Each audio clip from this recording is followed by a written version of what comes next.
Hey everyone, Sebastian here again. So today we're going to be starting a new series on the channel. Today we're going to be starting a series called Free Courses. The idea of this is just kind of like to make, 20-minute courses. Trying to like make a 20-minute video, just breaking down an opening, going more in depth into it. I'm starting off with the Italian game. I'm going to break down some lines that are not very, common, not very good, for like the first two, and then from there we're going to be breaking down normal shit.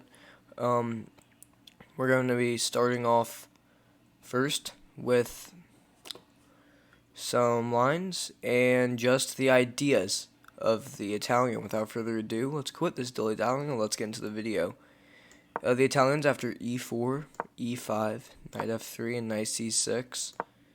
The move bishop to c4 is played. The idea of bishop to c4 is going to be putting pressure on this f7 pawn. This is the main idea of it, opposed to something like bishop b5, which puts pressure on this pawn. Obviously not immediately, but there's always ideas like that. So let's look at knight d4 first. This is known as the Blackburne-Schilling Gambit, wanting you to take this pawn. Now, I'm going to tell you why you do not take this.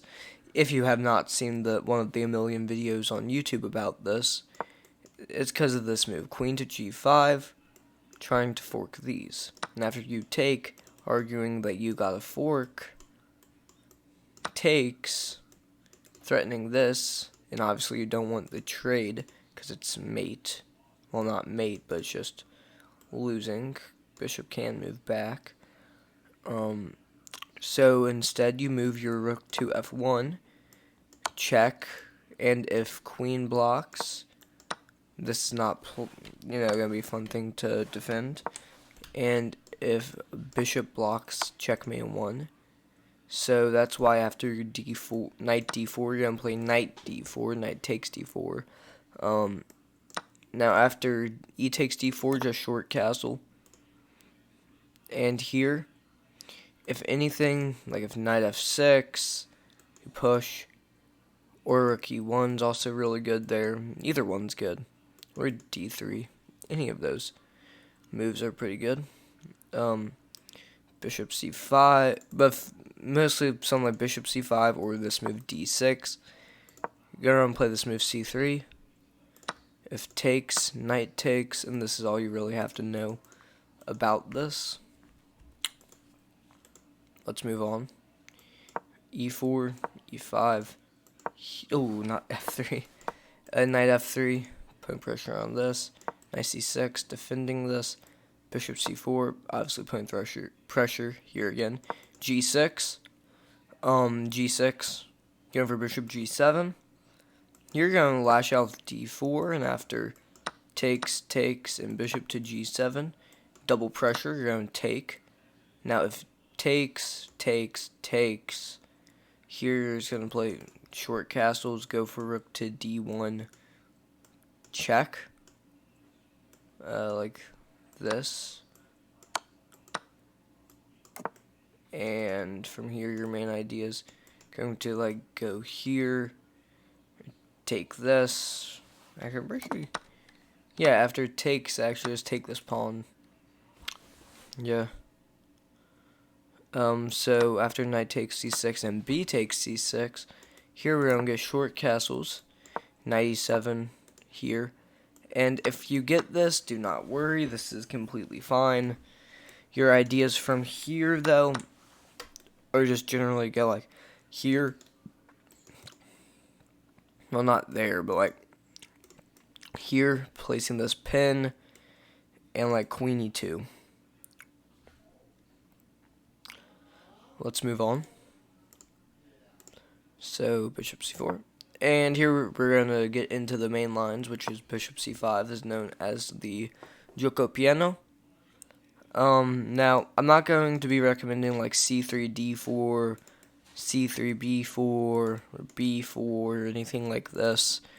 I'm going to be breaking down the very simple short castles, just because I don't want to get into these like super theoretical openings that are kind of hard to understand at a certain point. But we're going to be kind of transposing into one of these main lines after, because we're just going to play d3, c3, and actually kind of transpose into this position. This is very normal. You're going to be seeing this a lot. And you're going to be playing c3. The idea of c3 is to build up b4 after short castles. We're going to get a4, going for like a b4, knight a3, knight c2, and something like d4 or knight d2, d4, either one works. Here, a5 is seen, preventing a4 from ever being played. Here, bishop to g5, creating this pin. After h6, we're going to be playing bishop to h4.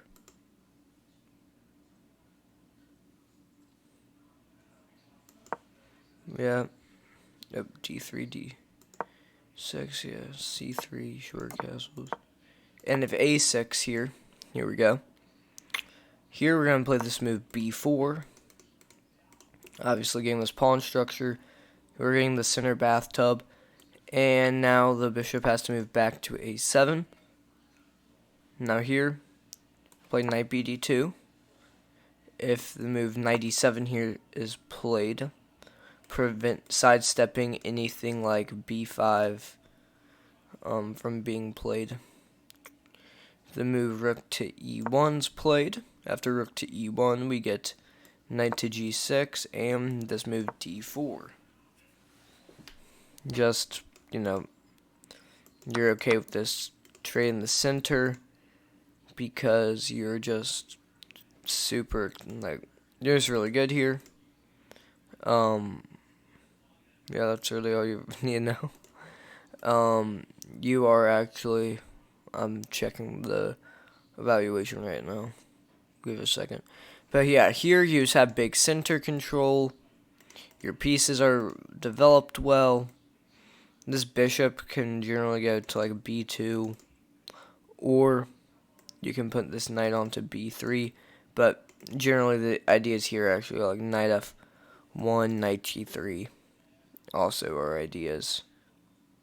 These are all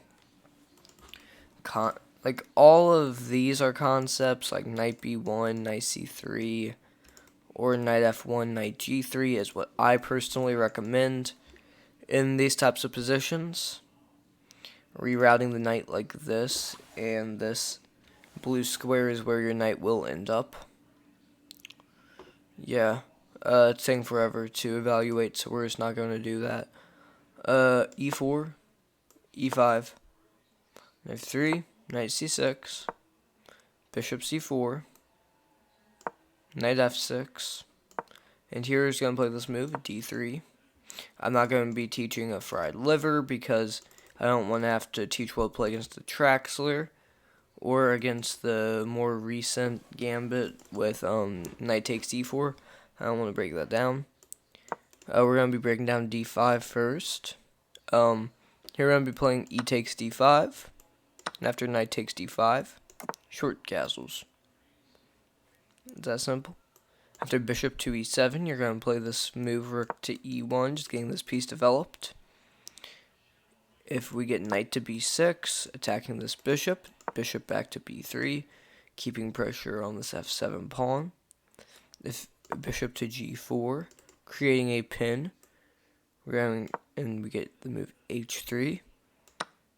After bishop takes f3, we're going to play queen takes f3, and here, ideas just go knight c3, bishop e3, bishop d2, or something like that. Either one of these are good. Or I'm pretty sure there's lines where you go like this, or like this, getting this into the center. But, yeah, that's generally pretty strong. Let's move on.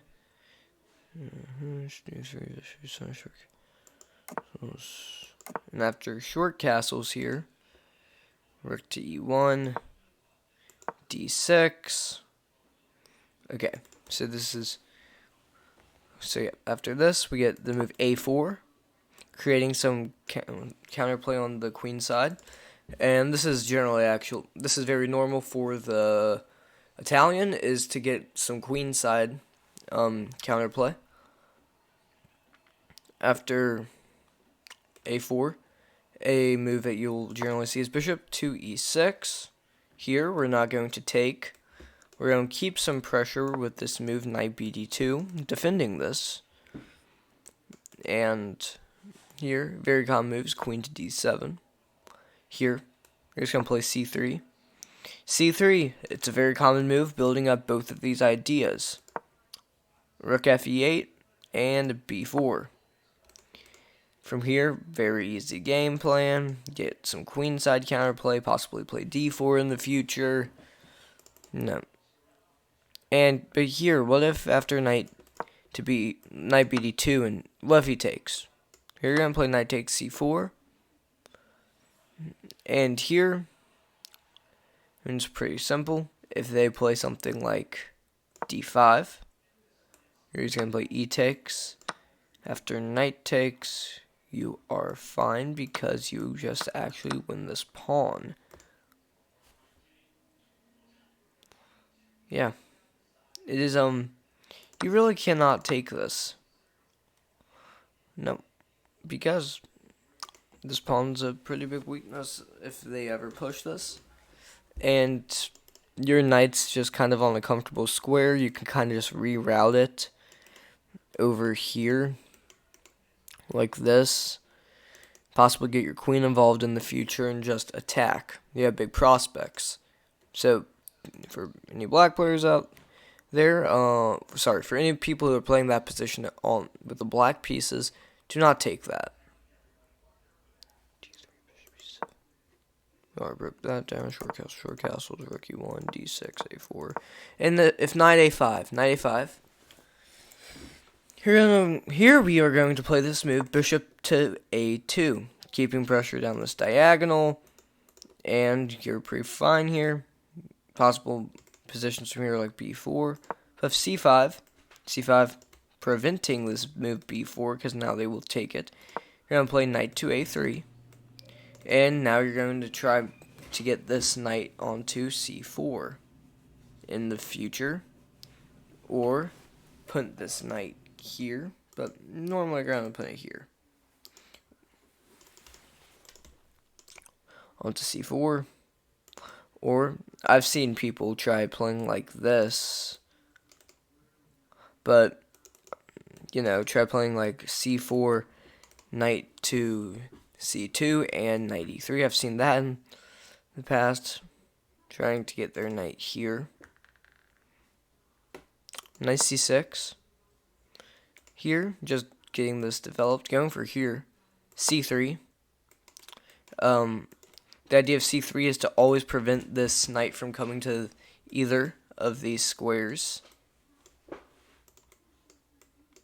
Cannot be done. h6, preventing this pin from happening. If bishop, and here you're going to play bishop to d2. And after bishop to d2, if a6, you just play this very simple h3 move, preventing this bishop from coming to g4. Let's move on.